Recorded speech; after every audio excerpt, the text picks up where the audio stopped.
Back live with you tonight, Takyon in Focus. Thanks for staying on. Gauteng Premier Panyaza Lesufi has finally announced his executive cabinet following numerous delays, wranglings over positions with the Democratic Alliance. The Democratic Alliance earlier now announcing that they will be officially occupying their seats as the opposition, not forming part of the executive of the Gauteng government of provincial unity. The party says that the offer it received from the ANC was unfair and unreasonable. We're continuing to get reaction to the formations of these governments at national and provincial level and national level in particular as far as the ANC is concerned. We're joined by the first Deputy Secretary General, Nomvula Mokonyane.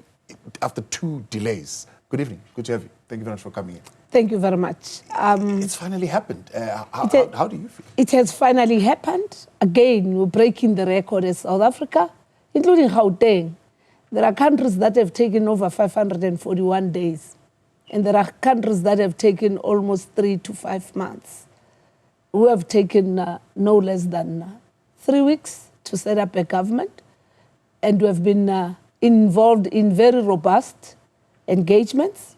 Remember, there's no reference point on what to do based on the outcome and the will of the people of South Africa and Gauteng in particular.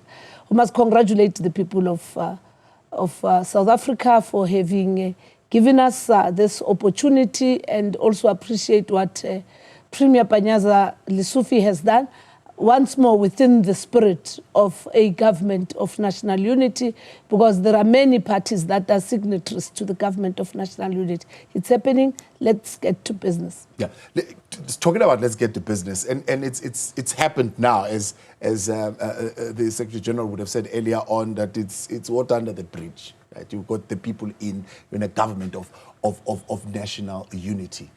If the negotiations to this point were robust, what you are about to face in terms of getting to business seems is going to be even tougher. I mean, did the negotiations give you a sense of any guarantees as the ANC in terms of at national level? We're already hearing, for example, from the negotiators of the Democratic Alliance saying, well, our ministers must be given the authority to exercise DA policies.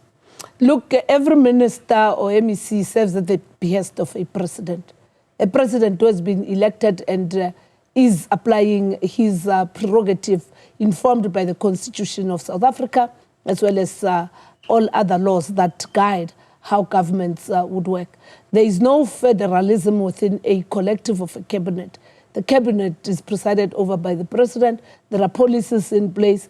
What is of importance, even in the statement of intent, there are areas that all parties agree that they inform what is now called the government of national unity. Of course, we've also been able to identify areas of commonality amongst the different political parties. Everybody's talking about jobs.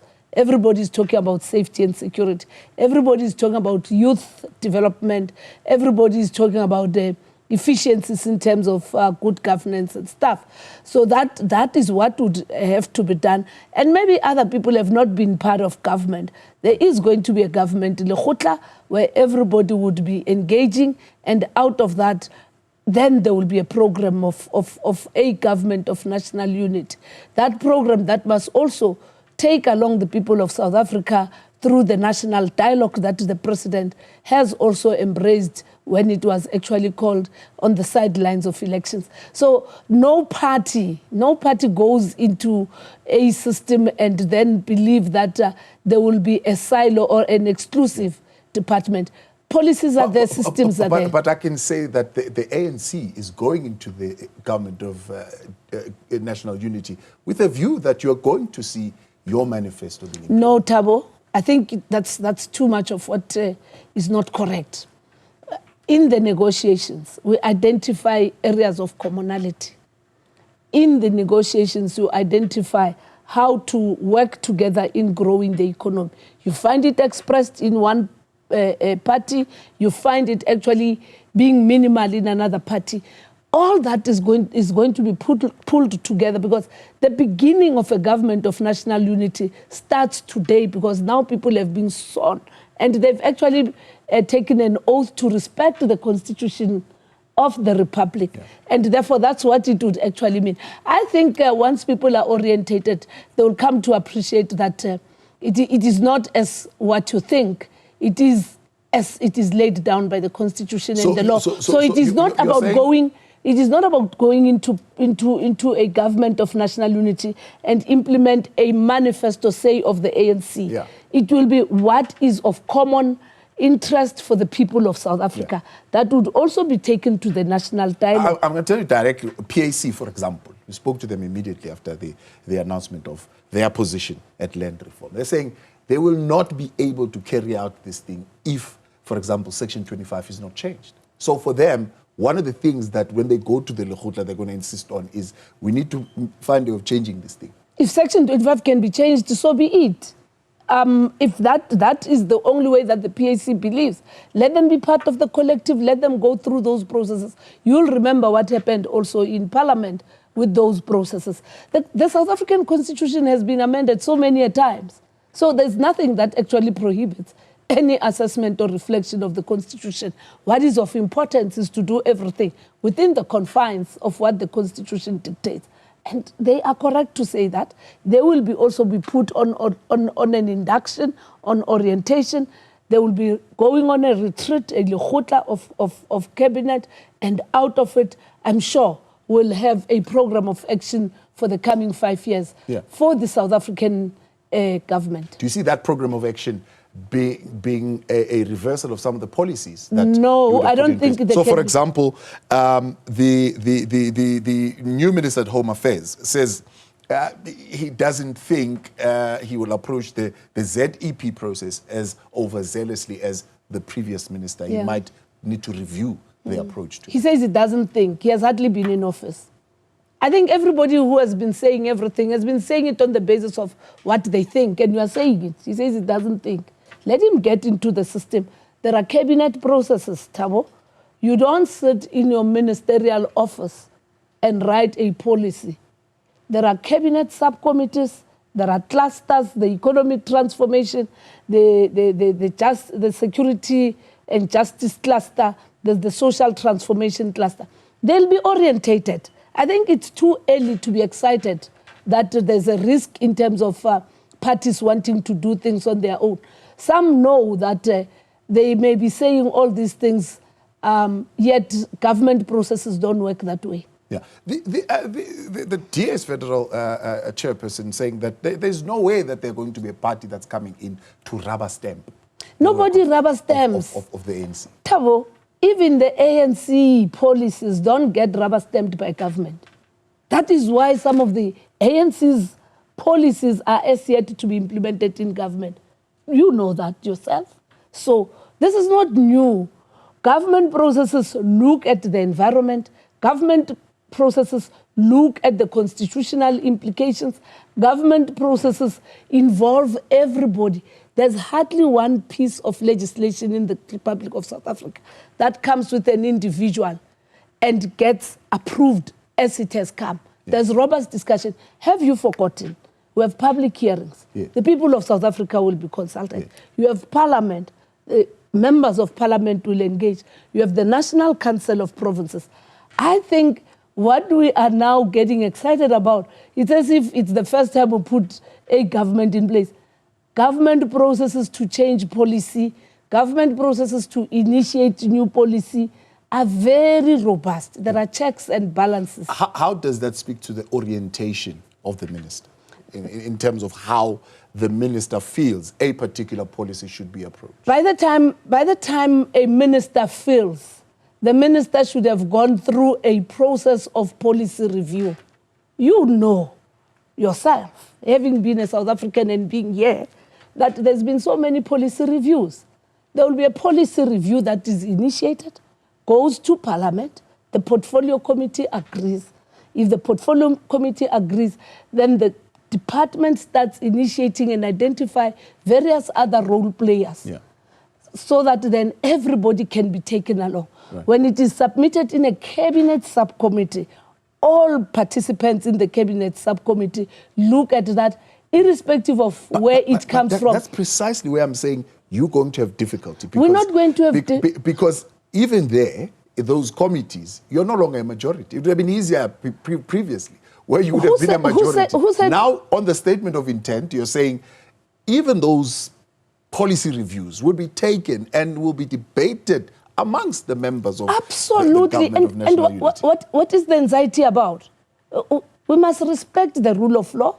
We must appreciate that this process is deepening democracy and public participation. The NC is not threatened by all that has come out, precisely because it's not even about just us not being in the majority. It is about the validity of the policies and how they're embraced. Remember, a government piece of legislation is not a piece of legislation that comes from a PGM of the NC only and it becomes a law. You, as a South African citizen, you have a right to participate in the public hearings. You, as the media, you have a right to give platforms so that people can express themselves. Various organizations and political parties and provinces in the NCOP have a platform. Civil society gets taken along. Yeah. So nothing to be worried about. Yeah. In fact, this is actually a sign of the maturity of democracy. Have you forgotten? We have had the Freedom Front Plus, starting with Madiba, with Tabo Mbeki, with Jacob Zuma, with President Cyril Ramaphosa. We have had other parties being part of the South African government, and we have allowed that. We have had the Western Cape led by the DA. Yeah. And that has not been something that has never been accommodated. Good example that you're putting out. Policy is one thing, regulation, of course, legislative framework. These are all different things. They are there, right? But there's one thing that we've constantly spoken about with yourself a premier at some point, you were in charge of MECs and so on and so forth, is this thing called political will. Political will is something else that is not regulated by policy. Or yes, political will doesn't determine policy. Please, Tabo. Yeah. Political will is about implementation. Yes. And remember, even implementation, any implementation of a law that has been passed, not what somebody thinks and has told you after being sworn in, is what must actually inform the eagerness of every individual. And remember, as we say, everybody now serves at the behest of the President of the Republic. Everybody has to comply with the rules of this country.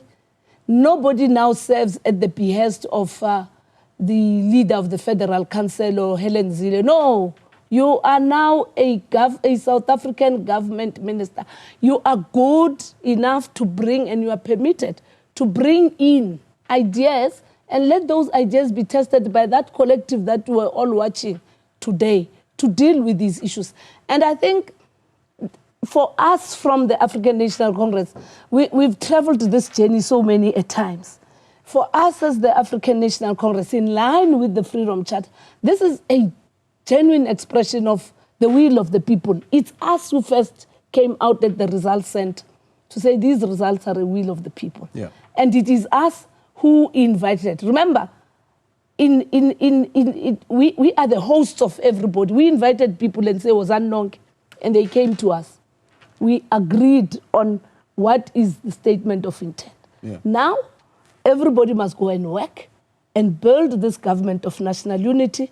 Everybody must go out and engage civil society and South Africans through the national dialogue on how we are going to be held accountable, yeah, on how we are going to work together, but second, most important, of how we are going to respect the Constitution of the Republic of South Africa and respect the fact that there is a head of state in this country.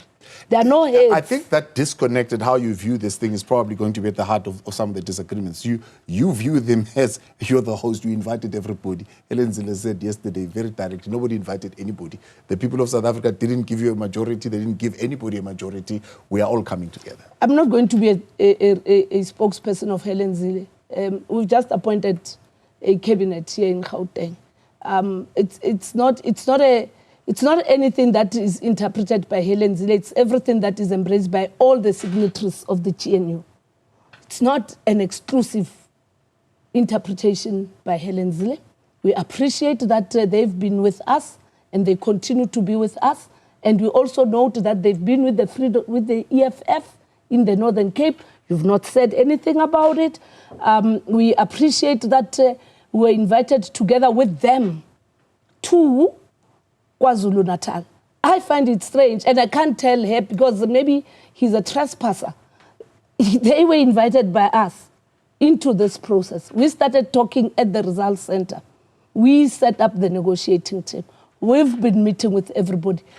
Every agreement of the GNU is signed by the SG of the NC and an individual party. There is no agreement of the NC and the DA together with other parties. And I think that's the modest way that the NC has handled this thing, that we received this and we are the ones who had the largest percentage. Yeah. And out of it, it is us who brought them. So she, in her own mind, might think because of her own attitude and white supremacy, believe that she's equal to us. She's not. Other thing that she believes is that she has the audacity and the right to then say, I don't want so-and-so here, I want so-and-so. There are others that are in the GNU who also did not want to work with them, but it took persuasion from the leadership of the NC to bring everybody on board. And I think what we must actually desist from, the GNU is not a GNU of the NC and the DA. It's the GNU of the NC together with many other political parties, including the Democratic Alliance. So there are a number of things that you would have considered. One, you would have considered, as we had, re-election, which was not one of the routes that you went. You would have considered a minority government, but you went with this GNU. We even considered being on the opposition. That's where I'm coming. At what point would you then say, this marriage is not working? If there was no one who was prepared to work with us, if there was no one who was prepared to work with us, if there was no one who was embracing that spirit that is contained in the intent, who are prepared to humble ourselves. Even now, if you anytime, feel the union is not working? Anytime. But what is of importance now is that we have a relationship not only with one, we have a relationship with many, call it a polygamy. We have a relationship with more than one. And in that arrangement, that's why we don't allow a minority to rule over the majority. 9 have signed. Now look at the number of political parties in parliament. We can't afford a situation where one wants to undermine others here in Gauteng. Of course, should there be a day that everybody comes together against the African National Congress, we have been defeated in other instances. We had to go underground. We had to go to prison, fighting for a just cause. We had to be buried and be hung. And for us, this is a continuation of a revolution that is very protracted. We'll find those that will work with us, and we'll find those that have an intention to work with us. But as it is even now, that there are many others who have said, we don't want to be in government, but we want to play a meaningful role in strengthening this GNU. And those are the other parties that we really appreciate. We appreciate your time. Thank you very much. Thank you very much, Tabo. That is the First Deputy Secretary General of the ANC, Nomvula Mokonyane.